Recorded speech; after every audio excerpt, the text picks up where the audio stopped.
বিনোদন জগৎটা এমনই, প্রচারের আলো থেকে কেউ হারিয়ে গেলে তার খোঁজ খবরও আর কেউ রাখে না।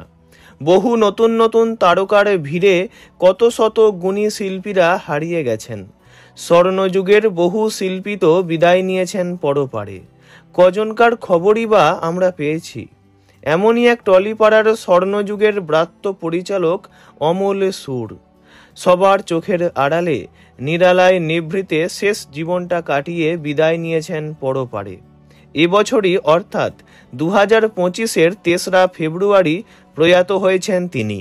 খবর পাওয়া গেল এতদিন পর। অমল সুরকে ভুলে গিয়েছে টলিউড থেকে বাঙালি দর্শকরাও। ওনার স্ত্রী বর্তমানে অসুস্থ, তাঁর মারফতই জানা গেল এই খবরটা।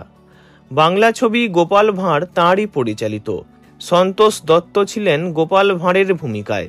এছাড়াও সৌমিত্র চ্যাটার্জি ও সুমিত্রা মুখার্জিকে নিয়ে তিনি তৈরি করেন বাংলা ছবি রসময়ীর রসিকতা। এই ছবিটি তখন দারুণ জনপ্রিয়তা পেয়েছিল। আর অমল সুর পরিচালিত আরও এক ছবি তখনকার সময়ে হিট করেছিল, তা হলো রঞ্জিত মল্লিক ও মুনমুন সেন অভিনীত চক্রান্ত।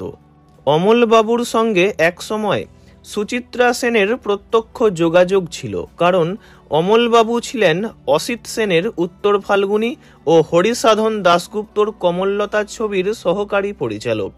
পান্নাবাই, সুপর্ণা থেকে কমললতা, সুচিত্রার সেরা চরিত্রগুলিতেই যুক্ত ছিলেন অমল সুর। সেই চেনা যোগাযোগ থেকেই মুনমুনকে নিজের ছবিতে নিয়েছিলেন অমলবাবু। ক্রান্তিকাল তাঁর পরিচালিত আরও একটি জনপ্রিয় ছবি।